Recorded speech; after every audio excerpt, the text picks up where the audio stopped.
நான் உன் புள்ளமா எந்த தப்பும் பண்ண மாட்டேன். தப்பு நடக்கிறதும் நடக்காததும் மனுஷங்க கையில கிடையாது.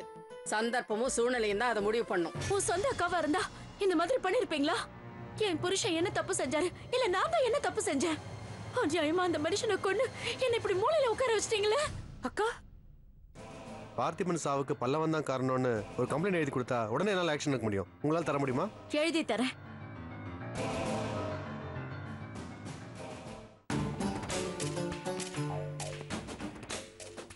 அவங்க 2 பேருக்குள்ள சண்டை வந்தா அதுல நமக்கு என்ன யூஸ் இருக்கு?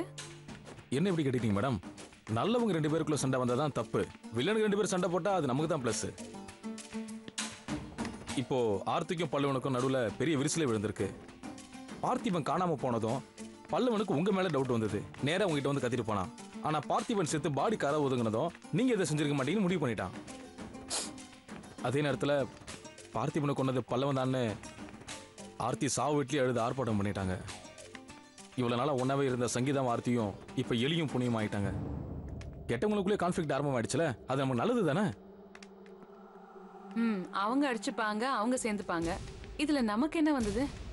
மேடம், அவங்களுக்குள்ள வந்திருக்கிற சண்டையில சமாதானமாகறதுக்கு இடமே இல்லை. ஏன்னா ஆர்த்தி நேரா போலீஸ் ஸ்டேஷன் போய் ஏசிபி துரைவேலி கிட்ட பல்லவன் மேல கேஸ் கொடுத்திருக்காங்க. என்ன கம்ப்ளைண்ட்? பார்த்திபன் சாவுக்கு பல்லவன் தான் காரணம் கம்ப்ளைண்ட் கொடுத்திருக்காங்க. இப்ப இன்வெஸ்டிகேஷன் ஆரம்பிச்சிட்டாங்க. பல்லவன் உண்மையில தப்பு பண்ணியிருந்தா நிச்சயமா மாட்டிப்பான். அது வரைக்கும் ஆர்த்திக்கு பாதுகாப்பு வேணும் மேடம். அதுக்கு நாம என்ன பண்ண முடியும் விஜய்? போலீஸ் கிட்ட தான் பாதுகாப்பு கேட்கணும். இல்ல மேடம், நான் சொல்றது அந்த பாதுகாப்பு கிடையாது. ஆர்த்தி இது வரைக்கும் செஞ்ச தப்பெல்லாம் உணர்ந்து இப்ப திருந்திருக்காங்க. அவங்களுக்கு ஒரு மாரல் சப்போர்ட் தேவைப்படுது. இந்த நேரத்தில் அவங்களும் நம்ம கூட இருந்தாங்கன்னா நம்ம டிஎம்எஃப் ஹாஸ்பிட்டல் கேஸ்ல ஜெயிக்க 100% சான்சஸ் இருக்கு மேடம். ராஜேந்திரன் நம்ம பக்கத்தில் இருந்ததுனால தான் தயானந்த் சாரோட டெத் கேஸ்ல இருந்து மனவை வெளியே கொண்டு வர முடிச்சது. ஞாபகம் இருக்குல்ல? ராஜேந்திரன் நம்ம பக்கம் வந்தது ரொம்ப இயல்பா நடந்தது. அவன் ரொம்ப நல்லவன். குடிப்பான். போனாவை லவ் பண்ண ஆரம்பிச்சதும் அதை விட்டுட்டான். இப்ப வரைக்கும் 2 பேரும் ஒத்துமையா இருக்காங்க.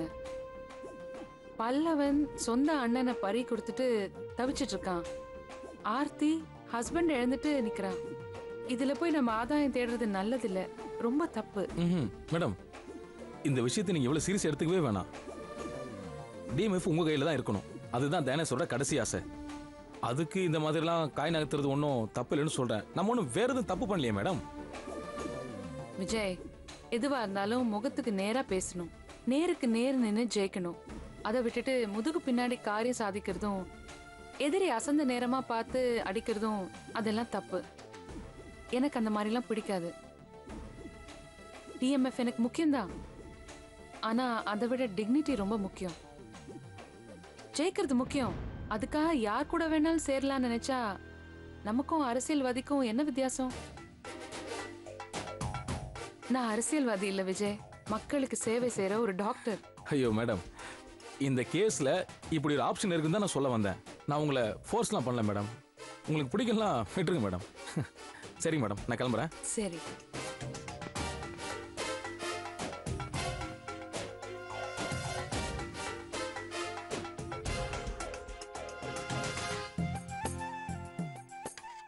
வெஜிடபிள் சாப்பிடணும்.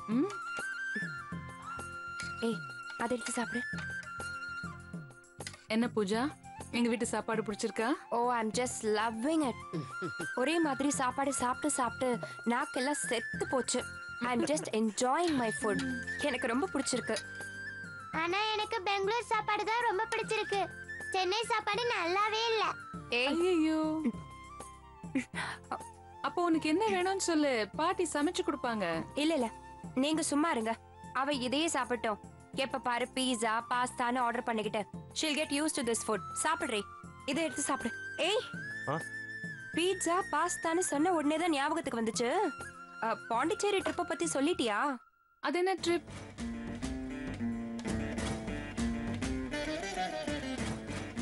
அப்போ சந்தீப் உங்ககிட்ட எதுவும் சொல்லலையா? சொல்லலையே. அது இனிமேதான் சொல்லலான்னு இருந்தேன் கவிதா. காலேஜ் ஃப்ரெண்ட்ஸ் எல்லாம் சேர்ந்து பாண்டிச்சேரியில் ஒரு காலேஜ் ரியூனியன் அரேஞ்ச் பண்ணியிருக்காங்க. அதான் எங்க எல்லாரையும் வர சொல்லியிருக்காங்க. அவ்வளவுதானா? போயிட்டு வாங்க. ஓகே. பாண்டிச்சேரியா? ஐ நானும் வரேன். டாடி நானும் வரேன்.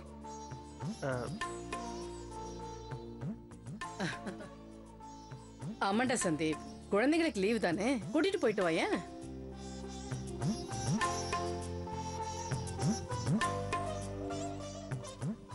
அது அம்மா, இது ஃபேமிலி ட்ரிப் கிடையாதுமா, வெறும் ஃப்ரெண்ட்ஸ் மட்டும்தான். அதுவும் எல்லாரும் சிங்கிளா வராங்க. நான் மட்டும் எப்படிமா குழந்தைங்களை கூட்டிட்டு போய் நல்லா இருக்காதுமா. ஏண்டா, உன் கூட படிச்ச பொம்பளை பிள்ளைங்களாம் தனியாவா வருவாங்க? அவங்களோட ஹஸ்பண்ட் குழந்தைங்க எல்லாரும் தானே வருவாங்க. அது வரமாட்டாங்கம்மா. ஏன்னா ஈவினிங் ஒரு சின்ன பார்ட்டி இருக்கு.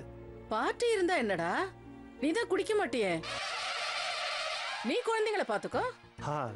ஆமாமா ஆமாமா, சந்தீப் குடிக்கவே மாட்டாங்க.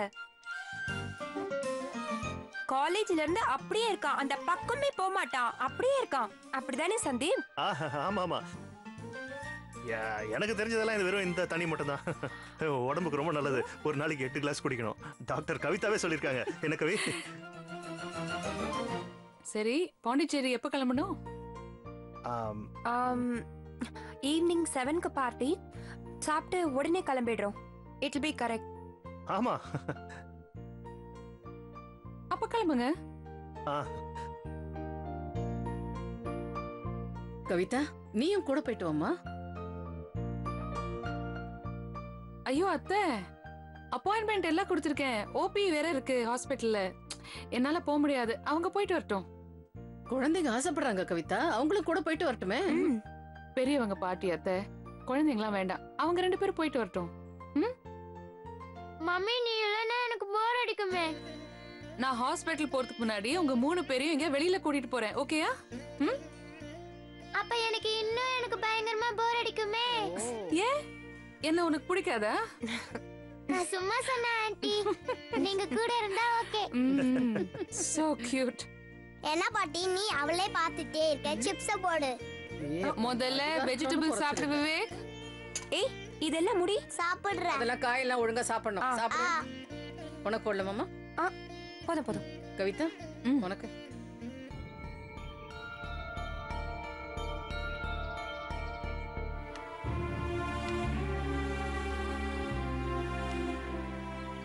என்னாச்சு, ஒரு மாதிரி இருக்க? இந்த வீட்ல நடக்கிறது எதுவுமே சரியில்லைங்க. எனக்கு என்னமோ ரொம்ப பயமா இருக்கு. அக்கா மாறினதே ரொம்ப ஷாக்கிங்கா இருக்கு. சரி, நம்ம கிட்ட தானே சண்டை போட்டுட்டு இருக்காங்க, கொஞ்ச நாள்ல மாறிடுவாங்க, போக போக சரியாயிடும்னு நினைச்சோம். இப்போ என்னடா போலீஸ் கம்ப்ளைண்ட் கொடுக்கற அளவுக்கு போயிருக்காங்க. இதெல்லாம் நினைக்கும் போது மனசுக்கு ரொம்ப கஷ்டமா இருக்கு. அண்ணன் இறந்ததுலேருந்து நமக்கு நேரமே சரியில்லை. அதனாலதான் நானும் எந்த ஸ்டெப்பும் எடுக்கல. இல்லைங்க, உங்க அப்பா சம்பாதிச்ச சொத்து வேற யார் கைக்கும் போயிடக்கூடாதுன்ற நியாயமான ஆதங்கத்தோட தான் இந்தியாவுக்கு வந்தோம். ஆனா சொத்தும் கிடைக்கல, இருந்த நிம்மதியும் போயிடுச்சு. அமெரிக்காலே நல்லா இருந்தோம். நம்ம அப்பா சொத்தை கவிதா எடுத்துட்டு போக பார்த்தா, அதை பார்த்துட்டு என்னால இப்படி சும்மா இருக்க முடியும்? அதை கேட்க போய் தான் இவ்வளவு பிரச்சனையும் வந்திருக்கு. நம்ம நினைச்சது ஒண்ணும் தப்பில்ல, ஆனா நடக்கிறது எல்லாமே தப்பாதான் இருக்கு. ஒரு நல்ல விஷயம் நம்மள சுத்தி நடக்கலையே. முதல்ல உங்க அப்பா போனாரு, அதுக்கப்புறம் உங்களையே சுத்தி சுத்தி வந்த ராஜேந்திரன் கவிதா பக்கம் போய் ஜாயின் ஆனா, பத்தாததுக்கு அந்த புவனாவை வேற கல்யாணம் பண்ணி கூட்டிட்டு வந்துட்டான். இது எல்லாத்துக்கும் மேல பார்த்திப மாமா செத்து போனதை தான் தாங்கிக்கவே முடியல. ரொம்ப கஷ்டமா இருக்கு. அண்ணனை கொலை செஞ்சது யாருன்னு நம்மளால இதுவரை கண்டுபிடிக்க முடியல. கண்டுபிடிக்காதது மட்டும் இல்ல, நம்ம 2 பேரும் சேர்ந்துதான் அவரை கொன்ன மாதிரி பேசுறாங்கல்ல, அததான் தாங்கிக்க முடியல. இப்போ நமக்கு நேரம் சரியில்லை, எல்லாமே நமக்கு எதிராக நடக்குது. அதனால கொஞ்ச நாள் அமைதியா இருப்போம். அதுக்கப்புறம் வேணா. அதுக்கப்புறம் என்ன நடக்கும்? வேண்டாங்க, இது எதுவுமே வேண்டாம். எல்லாத்தையும் விட்டுட்டு ஊருக்கு போலாம். ஆர்த்தி அக்கா கொடுத்த கம்ப்ளைண்ட்டுக்கு எனி டைம் போலீஸ் நம்ம வீட்டுக்கு வரும். அப்படிலாம் எதுவும் நடக்காது. நடந்துட்டா என்னங்க பண்ண முடியும்? இத பாருங்க, போலீஸ் இன்னும் இந்த விஷயத்துல ஆக்ஷன் எடுக்காம இருக்காங்க. ஆக்ஷன் எடுத்து நம்ம வீட்டுக்கு வந்தாங்க, கிரிமினல் கேஸ், பாஸ்போர்ட் கூட சீஸ் பண்ணிடுவாங்க. அதுக்கப்புறம் நம்ம எப்போ அமெரிக்காக்கு போகவே முடியாது. அதுக்குன்னு பயந்துட்டு ஓட சொல்றியா? ஓட வேண்டாங்க. ஆனா மாட்டிக்கிட்டா திரும்பி நம்ம எப்படி போவோம்? சங்கீதா, என்னால முடியாது. பாரு, நம்மளை சுத்தி என்ன நடக்குதுன்னு தெரியாம ஓடுறது கோழத்தனம். இறங்கிட்டோம், ரெண்டுல ஒண்ணு பாத்துடலாமே. உங்களுக்கு என்ன பைத்தியம் பிடிச்சிருக்கா? நான் இவ்ளோ பேசிட்டு இருக்கேன், மறுபடியும் அதே பேசிட்டு அங்கேயே தொங்கிட்டு இருக்கீங்க. சரி, ஓகே, நீ சொல்றத நான் கேட்குறேன். ஆனா அதுக்கு முன்னாடி அண்ணி ஏன் இப்படி மாறினாங்கன்னு நமக்கு முதல்ல தெரியணும். இப்ப அதை தெரிஞ்சுக்கிட்டு என்ன ஆ போகுது இல்ல என்ன மாற போகுது? இது பாருங்க, நான் உடனே டிக்கெட்ஸ் புக் பண்றேன். நாளைக்கோ நாளைக்கோ நம்ம கிளம்பலாம். ஆமா, அண்ணி இப்போ எங்க? வெளியே போயிருக்காங்க. எங்க போறோன்னு சொல்லிட்டு போனாங்களா? அவங்க எங்க சொல்றாங்க, அவங்க பாட்டுக்கு போவாங்க வருவாங்க. அண்ணியோட இந்த திடீர் மாற்றத்துக்கு என்ன காரணம்னு தெரியணுமே. அவங்க ரூமை செக் பண்ணி பார்க்கலாமா? ஏதாவது குழு கிடைக்கும். அவங்க பின்னாடி யாராவது இருக்காங்களான்னு கூட தெரிய வாய்ப்பு இருக்கு. பார்க்கலாமா? சீக்கிரம் வாங்க, அவங்க வரத்துக்குள்ள சர்ச் பண்ணலாம். I'll have a one veg grill sandwich and one pina colada. Okay ma'am. நீ என்ன சாப்பிடுற? எனக்கும் அதே லாலா தான். Okay sir. அதான் அந்த பீனா கலடா தான். 2 pina colada, 2 veg sandwich. grill பண்ணிடுங்க. Thank you.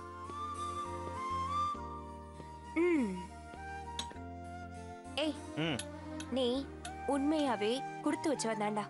ஏன் அப்படி சொல்ற? இல்ல, எக்ஸ் லவர்னு தெரிஞ்சும் உன்னை என் கூட வெளியில அனுப்பி வைக்கிறாங்கல்ல Kavitha. she is really great.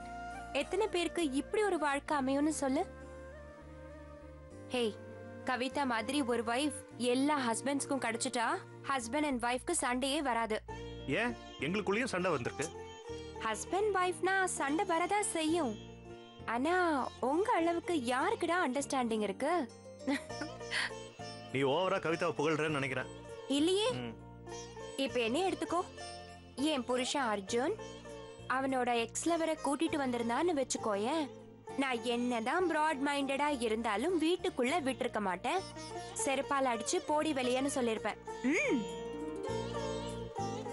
ஆனா கவிதாவை பாரு, she trusts us and தைரியமா வெளியில அனுப்பி வச்சிருக்காங்க. ஒன்னு சொல்றேன், நல்லா கேட்டுக்கோ. லைஃப்ல உனக்கு கிடைச்சிருக்கிற மிக பெரிய கிஃப்ட் கவிதா தான். எந்த காலத்திலயும் எதுக்காகவும் யாருக்காகவும் கவிதாவை மட்டும் மிஸ் பண்ணிடாத. உண்மைதான் பூஜ். யோசிச்சு பார்த்தா கவிதா மாதிரி ஒரு பொண்ணு கிடைக்கிறது ரொம்ப அபூர்வம். ஐ அம் ரியலி லக்கி யார்.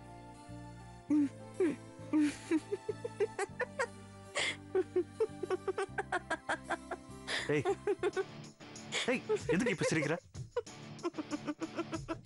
சொல்லு சொல்லு சொல்லு, இப்ப சொல்ல போறியா இல்லையா நீ? ஏய் அட, என்ன சொன்ன அப்புறம் வருத்தப்படுவ, விட்டு வேண்டாம். பரவாயில்ல, நீ இப்ப சொல்லு. இல்ல, இப்போ நீ ஃபீல் பண்ணல கவிதாவை நீ ரொம்ப டார்ச்சர் பண்றன்னு நினைக்கிறேன். ஏன் தெரியுமா? ஒரு நாள் தயவு செஞ்சு என் புருஷனை கூட்டிட்டு போமா, நான் நிம்மதியா இருக்கேன்னு சொன்ன மாதிரியே இருந்துச்சு எனக்கு. அத நினைச்சுதான் காமெடி பண்ண. இது பாரு, நீ ரொம்ப ஓவரா போற. காலேஜ்ல இருந்து நீ அப்படியே தான் இருக்க, மாறவே இல்ல.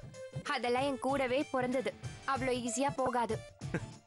ஏய், நம்ம ரெண்டு பேரும் பாண்டிச்சேரியில ஒன்னா பசங்க பார்த்தாங்கன்னா அப்படியே ஷாக் ஆயிட்டு அப்படியே மெர்சல் ஆயிடுவாங்கல்ல. ஏய், பேச்ச மாத்தாத, ஓகே? நான் பேச்செல்லாம் மாத்தலப்பா. உன்னையும் கவிதாவையும் நினைச்சா எனக்கு இன்னொரு விஷயம் தோணுது. என்ன தோணுது?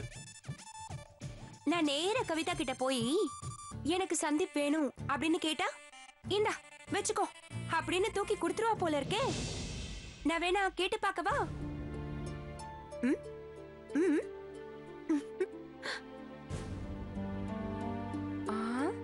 என்னப்பா இப்ப நீ அப்படியே மெர்சல் ஆயிட்ட? சும்மா தமாஷுக்கு சொன்னேன். சீரியஸா கனவெல்லாம் காண்ற போல. உனக்கு கவிதாவை பத்தி தெரியாது. யாரா இருந்தாலும் அவ முழுசா நம்பிடுவான். நான் அவளோட ஹஸ்பண்ட். இத்தனை வருஷமா குடும்பம் நடத்துறோம். என் மேல அவளுக்கு கூடுதல் நம்பிக்கை இருக்கு. அதனாலதான் நம்ம விஷயத்த அவ இவ்வளவு ஈஸியா எடுத்துட்டு இருக்கா. அது மட்டும் இல்ல, நீங்க ரெண்டு பேரும் இத்தனை வருஷமா சேர்ந்து குடும்பம் நடத்திருக்கீங்க. You've been truthful to each other.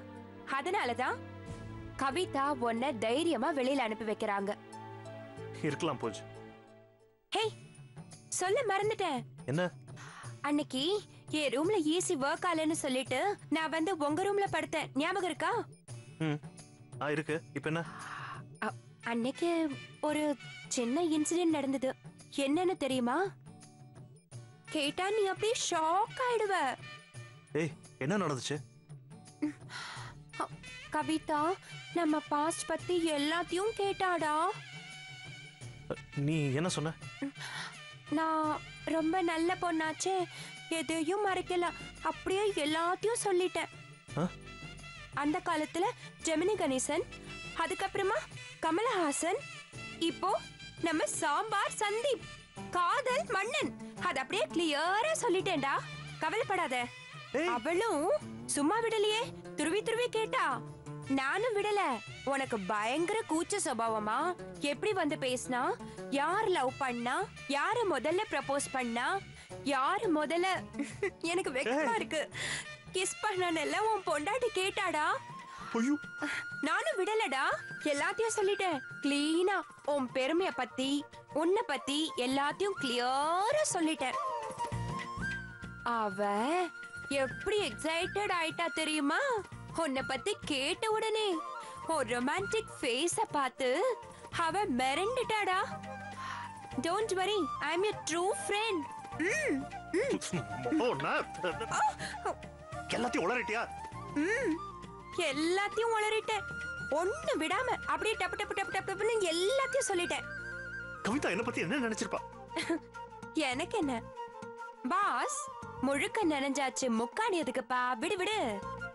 Underline with quotes எல்லாத்தையும் சொல்லிட்டேன்பா. என்ன நீ ஓரமா நின்னு பார்த்தது, சைட் அடிச்சது, அப்புறம் நம்ம ரெண்டு பேரும் எல்லாத்தையும் புடு புடு புடு புடு புடு வெச்சாச்சு. அடி பாவி, இப்படி கவுத்துட்டியே என்ன? இனிமே உன் சாப்டர் க்ளோஸ்.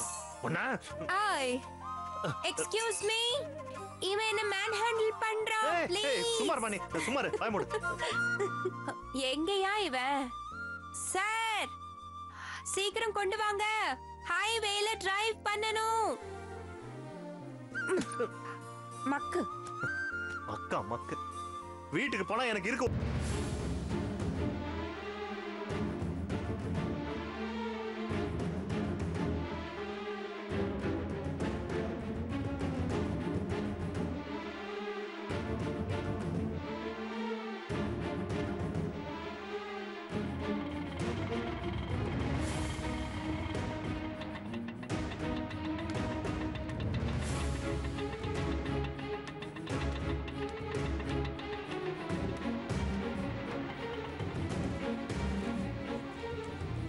ஏதாவது க்ளூ கிடைச்சதா? எதுவுமே இல்ல. அங்க ஏதாவது கிடைச்சதா?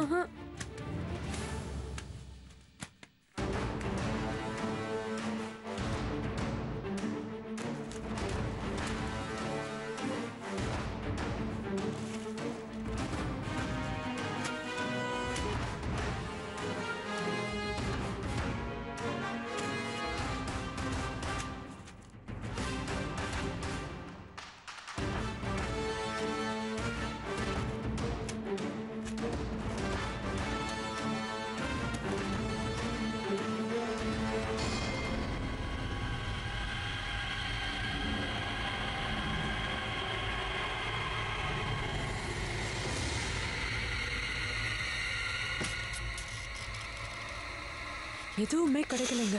கிடைக்காது.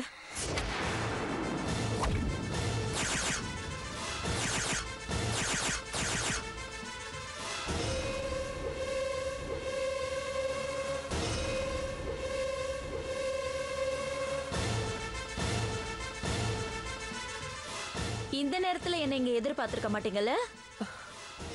அக்கா, முக்கியமான டாக்குமெண்ட் ஒன்று மிஸ் ஆயிடுச்சு. அதை தான் தேடிட்டு இருந்தோம். அது எதுக்கு ஏ ரூம்ல வந்து தேடணும்? இல்ல, நீ மறந்தாப்புல இங்க வச்சிருக்கலாமோன்னு தான் தேடி பார்த்தோம். பரவாயில்ல, நான் ஆபீஸ்ல போய் பார்க்கலாம். வரேன். ஒரு நிமிஷம்.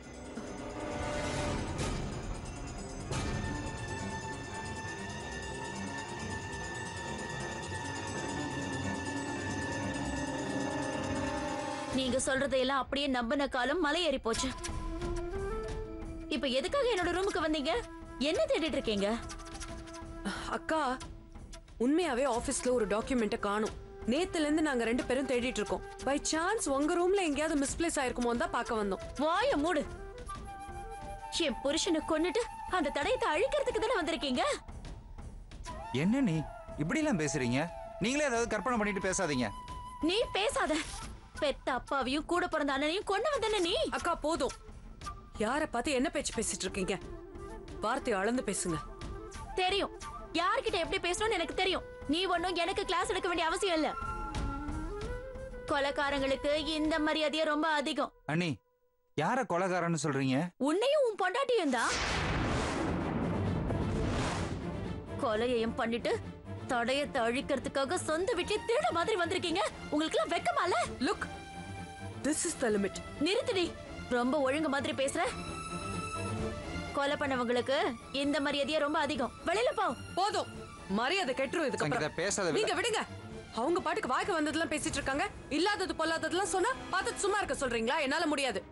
என்ன கொன்னுடுவியா? என்னையும் கொன்னுடு. என்னையும் கொன்னுட்டு மொத்த சொத்தையும் 2 பேரும் தலையில தூக்கி வச்சுட்டு ஆடுங்க. போதுமா? ஏன் இப்படி வளர்றீங்க? நான் வளர்ற மாதிரி தெரியுதுல்ல? அப்ப நீங்க 2 பேரும் தெளிவா இருக்கீங்க. இன்னும் கொஞ்ச நேரத்துல யார் தெளிவுன்னு நான் காட்டுறேன். என்னாச்சு உங்களுக்கு?